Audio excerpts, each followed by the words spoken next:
দর্শক শ্রোতা মণ্ডলী, আসসালামু আলাইকুম। যে যেখানেই থাকুন, ভালো থাকুন। এই মুহূর্তে আপনাদের সঙ্গে আমি আরেকটি ছোট্ট বিষয় নিয়ে উপস্থিত হলাম। বিষয়টি হলো, কে আপনার আপন আর কে আপনার পর।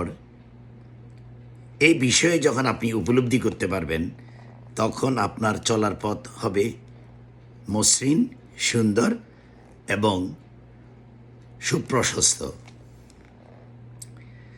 আমি আমার অভিজ্ঞতার আলোকে প্রত্যেকটা কথা চেষ্টা করি। যারা আমার সঙ্গে ফেসবুকে সংযুক্ত আছেন, যারা আমার নিকটাত্মীয়, যারা আমার আপনজন, যাদের সাথে আমার সবসময় একটা সুন্দর সুসম্পর্ক রয়েছে, আমি তাদের উদ্দেশ্যেই প্রকৃত কথাগুলোকে উপস্থাপন করতে চাই। যারা ব্লগার, যারা ভিউয়ার্স বাড়ানোর জন্য বিভিন্ন স্টেটমেন্ট দিয়ে থাকেন, মানুষকে আকৃষ্ট করেন, আমি কিন্তু আমার ভিউয়ার্স বাড়ানোর কোনো প্রয়োজন মনে করি না। আমি আমার অভিজ্ঞতার আলোকে উভয়ের সঙ্গে এবং যারা আমার সাথে সম্পৃক্ত, যেই কথাগুলো আমার প্র্যাকটিক্যাল অভিজ্ঞতার কারণে কল্যাণমুখী হয়েছিল, সেই অভিজ্ঞতার আলোকে আমি সবসময় আমার টপিক সিলেকশন করি। তো বিষয়টি হলো এরকম, কে আপনার আপন আর কে আপনার পর। আপনি দেখবেন কিছু মানুষ আছে, আপনি যখন যেটা বলবেন পজিটিভলি, সে প্রত্যেকটা জিনিসকেই আপনার সাথে ইয়েস স্যার, ইয়েস স্যার এবং ইয়েস স্যার বলবে, এবং বলবে যে তোমার যে চিন্তা, তোমার যে পরিকল্পনা, তোমার যে উপলব্ধি, প্রত্যেকটা জিনিস কারেক্ট এবং তুমি ঠিক বলেছ।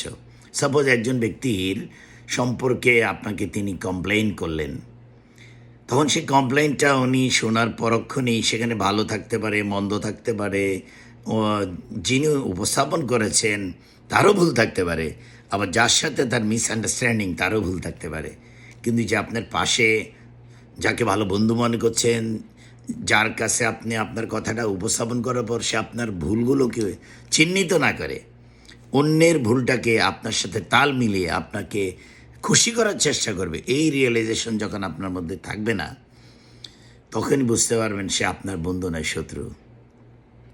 যিনি আপনার আপন বন্ধু, যিনি আপনার আপনজন, যিনি আপনাকে নিয়ে পজিটিভ চিন্তা করেন, যিনি ভাবেন আপনার কোনো ক্ষতি হলে তার খারাপ লাগবে, সে কখনো আপনাকে ইয়েস স্যার, ইয়েস স্যার বলবে না। সে আপনার আলোচনার ভিত্তিতে সঠিক এবং সুন্দর কথাগুলোকে পজিটিভ বলবে, আর যেটা আপনার ভুল ছিল সেটাকে শুধরিয়ে দিবেন। যারা আপনার কথা শোনার পর তুমি ঠিক বলেছ, তুমি ঠিক আছো, তোমাকে এইভাবে অসম্মানিত করে তার ঠিক হয় নাই, তোমার মতো একটা ভালো মানুষ পৃথিবীতে হয় না, তোমার কোনো ভুল নাই, তোমাকে কেন মানুষ এইভাবে প্রতারিত করে, এই ধরনের যারা বলবে, শুরুতেই ভেবে নেবেন সে আপনার বন্ধু নয়। কারণ আপনার প্রত্যেকটা জিনিস সঠিক এবং সুন্দর নাও হতে পারে, কারণ আমরা মানুষ, আমাদের চলার পথে ভুল ত্রুটি হতেই পারে, এটাই স্বাভাবিক। আপনার চারপাশে দেখবেন আপনার বন্ধু বান্ধব, আত্মীয় স্বজন, যারা আপনাকে চারিদিক থেকে কি বলবো, আপনার চারপাশে রয়েছে, বিপদে আপদে যাদেরকে অনেক সময় ফোন করেন, কথা বলেন বা আপনার খোঁজখবর নেয়। এরকম মানুষের মধ্যে কিছু মানুষ থাকবে যারা আপনার কথা খুব সুন্দরভাবে শুনবে, কিন্তু কখনো আপনাকে একটা ভালো বুদ্ধি দিবে না, বরং যার বিরুদ্ধে আপনি বলছেন বা যে সমস্যা নিয়ে আপনি তার সামনে উপস্থাপন করছেন, তাকে হয়তো আপনি বলছেন তাকে বলবেন না, বাট আমি আজকে আপনাকে বিশ্বাস করে কথাটা বলছি, কিন্তু তিনি যদি আপনার আপনজন হয়ে থাকেন, তিনি অবশ্যই আপনার কথাগুলো শুনবেন, রিয়েলাইজেশনে আনবেন। এটা প্লাস এবং মাইনাস, পজিটিভ নেগেটিভ, এটার দীর্ঘমেয়াদী চিন্তা, শর্ট টার্ম প্ল্যান, এগুলো চিন্তা করে তার বুদ্ধি এবং বিবেক খাটিয়ে আপনার সাথে শেয়ার করবেন, করে তার সাথে আলাপ আলোচনা করে চেষ্টা করবেন যে কীভাবে সমস্যাটুকু সমাধান করা যায়। যে সমাধানের চেষ্টা করবে না, শুধু আপনার কথাগুলো শুনে আপনাকে আশ্বস্ত করবেন এবং আপনার কোনো ভুল নেই, আপনি ঠিক, আপনি সঠিক পথে আছেন এবং আপনি যা করছেন আহ, সত্যিকার অর্থে ভালোর জন্যই করছেন।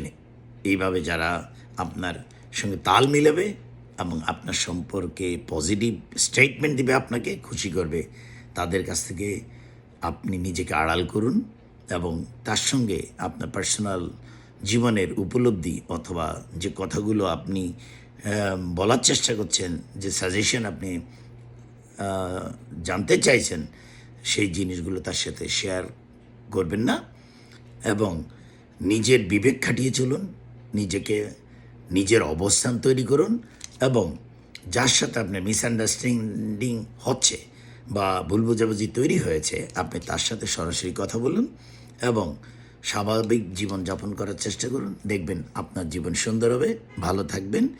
আল্লাহ সবাইকে ভালো রাখুন, যে যেখানে আছেন ভালো থাকুন। পরবর্তী আরেকটা টপিকস উপস্থাপন করার আগ পর্যন্ত সবার জন্য দোয়া রইল। আল্লাহ হাফেজ।